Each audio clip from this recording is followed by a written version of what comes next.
am bringing you another Spoonflower related episode. If you are a repeat pattern designer who uses Spoonflower, you probably already know a little bit about the Spoonflower Design Challenges happening nearly every week throughout the year. These challenges are rightfully touted as a great way to get eyes on your designs. In today's episode, I'm going to discuss with you some tips that I've gathered for helping you win or at least do a little bit better in these challenges.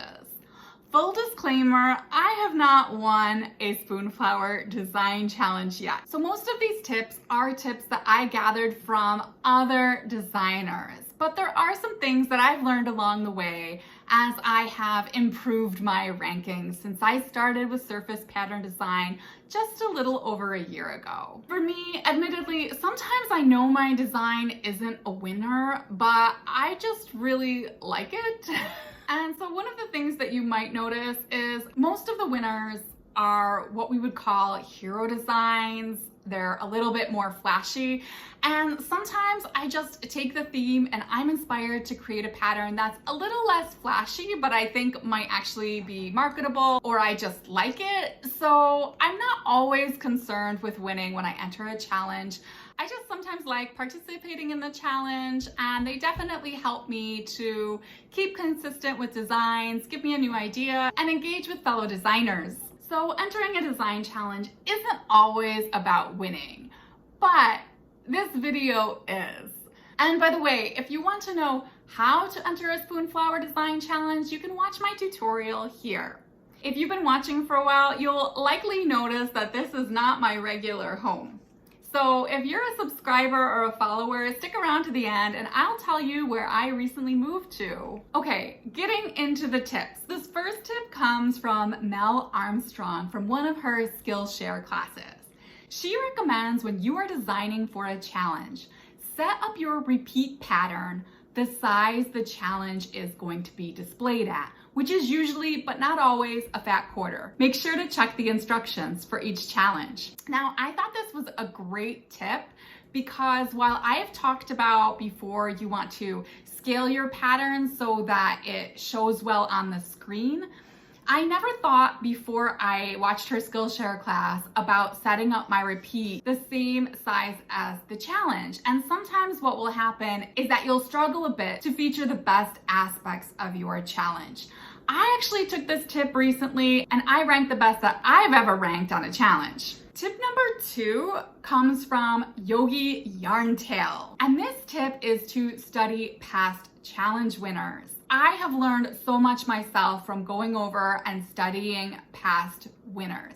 As I was mentioning, one of the things that I learned is it's usually more the hero or flashy prints that are going to win a challenge. This is not to say that other patterns aren't just as marketable or more so, but with the challenge, I think people want to see a little pizzazz. People want it to be eye-catching. So I really recommend you go and study those past winners. You're also going to learn a lot about what makes good design. Tip number 3 also comes from Yogi Yarntail. And this tip is look at what's trending on Spoonflower and other design sites. The best thing is if you follow this tip, you might not only improve your rankings in the challenges, but you're likely to make more marketable designs. So it's always a good idea to go and check out what's trending. Spoonflower actually has a trends tab, so there's a good place to get to know what's trending. And you can also hunt around for what's selling best. Okay, tip number 4 and the third tip from Yogi Yarntail is to simply spend more time on your designs. I am certainly guilty of sometimes whipping up a design last minute, especially if I committed to doing a certain number of challenges and I'm running out of time. Sometimes I do it a little quickly, and I think deep down, most of us know if our design is great or maybe just mediocre. So it's a good reminder to actually put in the time. Designing or making art is work, and while it's fun, if you want to improve your challenge results, you're gonna probably have to work at it unless you're just super lucky or amazingly talented. That's just the reality. And putting in that work is going to help the quality of your designs overall. So it's not a bad idea. Tip number 5 is to join some social media groups for Spoonflower, like the Facebook groups. Now, you want to be careful to follow the rules. A lot of these groups do not let you promote your challenge entries. And this is because with the thousands of designs entered every week, they don't want the group to become only about the challenges or only about self-promotion. But at the same time, seeing these designs all the time on your feed is really going to help improve your design, give you new ideas, and help give you a lovely new community of friends around the world. If you're really brave, there's at least one critique group that I know of. And there are some really advanced designers on there that are going to give you some super real and super useful feedback about your design.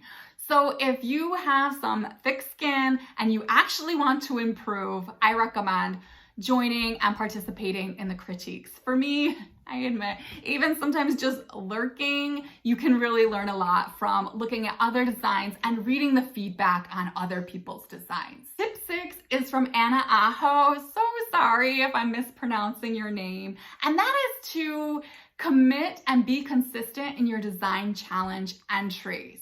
She talked about that after about 41 consecutive entries, she had a lot of success in the challenges. And if nothing else, consistently making repeat pattern designs at least one a week is certainly going to improve your skills. So you really, if you have the time for it and you want to win a challenge, I really recommend it. If you don't have the time, then don't worry about it, right? But this video is about winning a design challenge. So if your goal is to win or do better in the challenges, then of course it's always a good idea to just enter more of them and you'll learn along the way. You'll also expand your portfolio, and since the design challenges are based on trends, your portfolio is going to necessarily include more trending motifs. Okay, tip 7 is to read the design challenge very carefully. In some of the Spoonflower groups that I'm on Facebook, I see a lot of the designers talking about that when they vote, even if they really, really like a design, if the person didn't follow the specifications, they are probably not going to vote for that design. And this is to keep in mind, most of the people voting on the designs are other designers. So if they painstakingly spent the last week adhering to each of the guidelines, they are not going to be awarding a prize to someone who just skipped over it and took the easy way out. This is a really important skill if you're going to be working with a professional company, because you're going to have to be able to learn how to take directions and follow it. Tip 8 is to promote your design during the challenges. Now, only your very most committed friends and family are going to wade through thousands of designs to find your design and vote for it. So it's not really about promoting your design as much to friends and family, but if you are connected with other designers and artists that do the Spoonflower challenges on Facebook, they are going to see when you promote your challenge. And I actually find, once especially a designer's talked about the backstory to why they made a certain pattern, that when I'm scrolling through those hundreds of patterns to choose which ones to vote for, I'm at least going to stop and pause on the ones that I've seen before. And of course, it just never hurts to be promoting your designs more. So promoting your designs, I think, can actually help you do a little better in the challenges. But remember, again, if you're part of a group that doesn't allow you to share your challenge entries, don't violate the group rules. Okay, so these are the top 8 tips that I have collected over the past couple of months. I'm really hoping to do a part 2 to this video once I've learned even more. If you have a tip, please leave it below. Okay, for those of you who have stuck around to the end of the video, first, thank you. Consider subscribing and/or hit the like button, dislike button, blah, blah, blah, blah, blah. But if you want to know where I have moved to,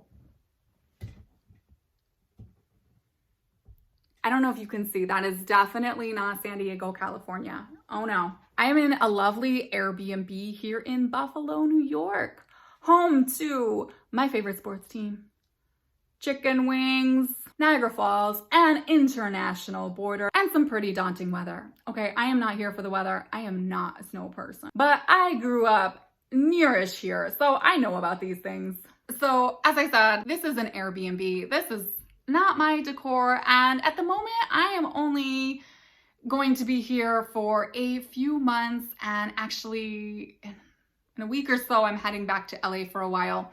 But for now, Buffalo is home. So thank you, Buffalo, for having me and my daughter, of course. I'm sure while I'm here, I'm going to share some artsy related news and updates about beautiful upstate New York. And I'll also keep you updated on where I end up after that. Okay, thanks for sticking around, folks. And until next time, keep creating.